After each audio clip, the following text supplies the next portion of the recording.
అదే RTV app వార్తల్ని క్షణాల్లో చదివే అవకాశం ఉంటుంది. ఒక న్యూస్ పేపర్, ఒక టెలివిజన్ ఛానల్ మీ చేతుల్లో ఎప్పుడూ ఉంటాయి. అర్ధరాత్రి పూట చంపేస్తామంటూ బెదిరింపు కాల్స్ చేస్తున్నారని మాజీ మంత్రి అయ్యన్న పాత్రుడు సంచలన వ్యాఖ్యలు చేశారు. ప్రస్తుతం మాజీ మంత్రి అయ్యన్న మనతో పాటు ఉన్నారు, మాట్లాడదాం. సార్, అసలు ఎందుకు మీకు కాల్స్ వస్తున్నాయి? ఎప్పటి నుంచి కాల్స్ వస్తున్నాయి? ఏం చెప్తున్నారు అసలు? ఇప్పుడు నుంచి కదా, మన 2-3 నెలల నుంచి వస్తున్నాయి. నేను పెద్ద సీరియస్ తీసుకోలేదు. అది రొటీన్గా ఏం చేస్తానంటే రాత్రి 1 గంట తర్వాత ఫోన్ చేయడం సాధారణంగా ఎవరో చేస్తారో ఇస్తాం. ఆడు ఏకవచ్చింది, రే చంపేస్తావురా, ఎందుకు చంపుతావు అని అన్నావు, ఎక్కువగా వాగుతున్నావురా, నోరు అదుపులో పెట్టుకోరా, చంపేస్తావురా, ఇటువంటి మాటలు రోజును ఒక హెరాస్మెంట్లో రోజును ఏమో అలాంటి అటువంటి వాళ్ళు అటువంటి బ్యాచ్ కదా. అంచేత నేను ప్రొటెక్షన్ కోసం చెప్పి నేను లైసెన్స్ రేంజ్లు పెట్టుకున్నాను. అంటే ఆల్రెడీ మీ దగ్గర రివాల్వర్ ఉంది, లైసెన్స్డ్ రివాల్వర్, మళ్ళీ దేనికోసం అప్లై చేశారు? ఇంకా ఓన్లీ 7 రౌండ్స్, ఓల్డ్ మోడల్ 7 రౌండ్సే. ఇప్పుడు లేటెస్ట్ వెపన్ కొందామని. అంటే ఎందుకోసం? అంటే 7 రౌండ్లు సరిపోతుంది కదా. 7 రౌండ్ అంటే 20 మంది అటాక్ ఇచ్చానుకో, 7 రౌండ్లు ఎక్కడ సరిపోతుంది నీకు? అంటే ఎందుకని మంచిది, లైఫ్ ఎవరికైనా ప్రాణం ముఖ్యం కదా, కుటుంబం ముఖ్యం కదా. మరి కుటుంబాన్ని ప్రాణాన్ని కాపాడుకోవడం కోసం మనకు రెడీగా ఉండాలి కదా, అసలు చేయకూడదు కదా. పదే అయ్యన్న పాత్రని టార్గెట్ చేయడానికి కారణం ఏమనుకుంటున్నారు? ఏమీ లేదు, వాళ్ళు చేసిన తప్పులు విమర్శిస్తున్నాను. ముఖ్యమంత్రి గారు చేస్తున్న దోపిడీని విమర్శిస్తున్నాను. ముఖ్యమంత్రి గారు చేస్తున్న దౌర్జన్యాన్ని విమర్శిస్తున్నాను. మాట్లాడకూడదు అంటారు. ఎందుకు మాట్లాడకూడదు? నాకు ప్రజాస్వామ్యం ఇచ్చిన హక్కు, నాకు అంబేద్కర్కి ఇచ్చిన రైట్, నాకు వీళ్ళెవరు వద్దనడానికి ఎందుకు భయపడాలా? మీరు దాదాపుగా 20 సంవత్సరాలకు పైగా మంత్రిగా పనిచేశారు. ఈ రాష్ట్రానికి చాలా సేవలు అందించారు. సీనియర్ శాసనసభ్యుడిగా ఉన్నారు, సీనియర్ రాజకీయ నేతగా ఉన్నారు. దాదాపుగా 40 ఏళ్ళ రాజకీయ ప్రస్థానం. మీలాంటి వారికే రక్షణ కరువై ఇలాంటి బెదిరింపు కాల్స్ రావడాన్ని ఏ విధంగా చూడాలి? ఏమీ లేదమ్మా, దౌర్జన్యం అమ్మా. మరి ఇంత ముందు రాజశేఖర టైంలో కూడా మనం పనిచేశాను, ఎప్పుడూ లేదే. పెద్ద మన ముఖ్యమంత్రి చేశారు. ఇంతకుముందు ముఖ్యమంత్రి రాజశేఖర గారు పనిచేశాను, ఎన్టీ రామారావు గారు పనిచేశాను. ఎప్పుడూ లేదు ఇది ఒక స్వభావం, అటువంటి స్వభావం కాబట్టి, మర్డర్లు చేసే స్వభావం కాబట్టి, దోచుకునే స్వభావం కాబట్టి కొంచెం జాగ్రత్తగా ఉండడం మంచిది అనిపిస్తుంది. మరి పోలీసులకు ఫిర్యాదు చేయొచ్చు కదా, విషయం చెప్పొచ్చు కదా. పోలీసులు వెళ్ళి నన్ను అర్ధరాత్రి తీసుకెళ్ళిపోతూ ఉంటాయి. వాళ్ళకేం చెప్పుకోకండి. మా ఇంటికి వచ్చి 3:30కి గోడలు దుంకి నన్ను అరెస్ట్ చేశారు. ఎందుకు అరెస్ట్ చేశారు చెప్పలేదు, తీసుకెళ్ళిపోయారు. వాళ్ళకి చెప్తే న్యాయాలు దొరుకుతుంది అని చెప్పి మన ప్రొడక్షన్లో మనం ఉండాలి. నా కార్యకర్తలు చాలా నన్ను కాపాడారు.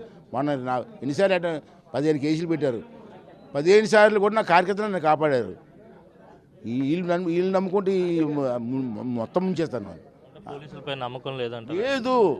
ఎందుకు లేదన్నానంటే, ఇంతకుముందు గవర్నమెంట్లో బ్రహ్మాండం చేసేది ఇదే పోలీసులు. మరి ఇప్పుడు ఈ గవర్నమెంట్లో ఎందుకు చేయట్లేదు? ఎందుకు లొంగిపోతున్నారు? సిఐడి డిపార్ట్మెంట్ కూడా వాళ్ళు చెప్తుంది చేస్తున్నారు. పోనీ అయిన పోతే చేసి తప్పే చెప్పరు, అరెస్ట్ చేశారు అంతే.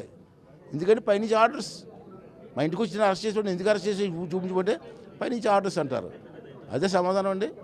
నన్ను ఎందుకు అరెస్ట్ చేస్తున్నారు? కాగితం ఇవ్వాలి కదా, అరెస్ట్ వాళ్ళు చూపించాలి కదా. అయ్యే లేవు. కేవలం మీకు మాత్రమే ఇలాంటి బెదిరింపు కాల్స్ వస్తున్నాయా, లేకపోతే మీ కుటుంబ సభ్యులు ఎవరినైనా బెదిరించే ప్రయత్నం? అంతే కదా, రాష్ట్రంలో ఎంతమంది చూశారు కదా మీరు, ఎంతమంది అరెస్ట్ చేశారు, ఎంతమంది చంపేశారు. రఘురామరాజు గారిని తీసుకెళ్ళి ట్రై చేశారు, కానీ నేను కోర్టులు నన్ను కాపాడాయి. అంటే దౌర్జన్యం అండి. ఇంకా మాట్లాడకూడదు, ఆడు ఏం చేసినా ఓకే అనాలా అనే స్వభావం కాదు నాది. ఎన్టీ రామారావు శిష్యుని నేను, ఎవరికి భయపడతాం?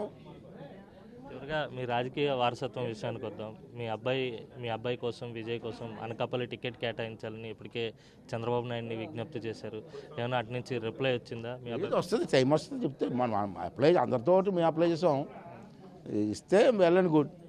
అంటే చాలామంది కొత్త వారు కూడా పోటీ పడుతున్నటువంటి తరుణంలో మీ అబ్బాయికి ఎందుకు కేటాయించాలి అంటే ఉన్నటువంటి, మా అబ్బాయి లోకలోడు ఎవరికైనా ఇచ్చిన అభ్యర్థి లేదు. ఎక్కడి నుంచో గుంటూరు నుంచి, విజయవాడ నుంచి, హైదరాబాద్ నుంచి, అమెరికా నుంచి వచ్చేసి పోటీ, మెంబర్షిప్ లేని వాళ్ళు పోటీ చేస్తారండి. మెంబర్షిప్ కూడా లేని వాళ్ళు ఎలా అడుగుతారు టికెట్? మాకు హక్కు ఉంది, 40 సంవత్సరాలు పెట్టి ఎన్టీ రామారావుని సేవ చేస్తాం, మాకు హక్కు ఉంది, అడుగుతాం, ఇస్తే వెళ్ళండి గోడు. ఇవ్వాలని మేము డిమాండ్ చేయట్లేదు, అర్హత ఉంటే ఇవ్వన్నాం, ఇస్తే వెళ్ళండి గోడు. మీరు ఇందాక మాట మాట్లాడారు, రాజకీయంగా విజయ్కి చాలా మంచి క్వాలిటీస్ ఉన్నాయి, చాలా ఇతర దేశాల్లో కూడా పాలిటిక్స్పై అధ్యయనం చేసి విజయ్ ఇక్కడికి వచ్చి రాజకీయాలు చేస్తున్నాడు. ఖచ్చితంగా విజయ్కి టికెట్ కేటాయిస్తే పార్లమెంట్లో తెలుగువాడి స్వరం మరింత బలపడుతుంది. మా అబ్బాయి అని కాదు, పార్లమెంట్లో ఎవడు వెళ్ళినా మాట్లాడే స్వభావం ఉన్నటువంటి ఇష్యూని ఎక్స్పోజ్ చేసే దమ్మున్నవాడే పార్లమెంట్కి వెళ్ళాలి. వెళ్ళి గోలు ఇల్లుకుంటూ గోలు నవ్వులుకుంటూ కూర్చున్న వాళ్ళకి ఎందుకని పార్లమెంటు? అదే నా బాధ. మా అబ్బాయి అని కాదు, మా అబ్బాయికి చేయగల సత్తా ఉందని జనం అనుకుంటే గెలిపించండి, లేదు పనికిరాడంటే మీ ఇష్టం. ఒకవేళ టికెట్ ఇస్తే ప్రజలకి ఏం చెప్పాలనుకుంటున్నారు? వస్తుందని 40 సంవత్సరాలు ఆదరించారు ఈ ప్రాంత ప్రజలు. నాకు ఇన్నిసార్లు మంత్రి చేసినా ఎమ్మెల్యే చేసినా నన్ను ఆదరించారు కదా, ఎంత అభిమానం చూపించారు కదా. నా మీద చూపించిన అభిమానమే మా కొడుకు మీద కూడా చూపించి గెలిపించమని అడుగుతున్నాను. ఇది మొత్తం మీద అయితే మాత్రం పోలీసులపై నమ్మకం లేదు. రివాల్వర్ కోసం దాని కెపాసిటీని కూడా పెంచి 14 రౌండ్ల రివాల్వర్ నాకు కేటాయించాలి, బెదిరింపు కాల్స్ వస్తున్నాయి, అందుకే లైసెన్స్ కోసం అప్లై చేసుకున్నాను, దానిపై కూడా సానుకూలంగా స్పందించాలని చెప్పి అయ్యన్న విజ్ఞప్తి చేస్తున్నారు. మరోవైపు చూసుకున్నట్లయితే కనుక తన రాజకీయ వారసుని రంగంలోకి దింపేందుకు అంతా సిద్ధం చేసుకున్నాను, ప్రజలు కూడా ఆదరించాలని చెప్పి ఆయన చెప్తున్నటువంటి పరిస్థితి. వీడియో జర్నలిస్ట్ అజిత్తో కలిసి అనిల్ RTV, విశాఖ తెలుగుదేశం పార్టీ కార్యాలయం నుంచి. మరిన్ని వీడియోస్ కోసం ఛానల్ ని సబ్స్క్రైబ్ చేయండి, లేటెస్ట్ అప్డేట్స్ కోసం వాట్సాప్ ఛానల్ ని ఫాలో చేయండి అండ్ లింక్ డిస్క్రిప్షన్ లో ఉంది.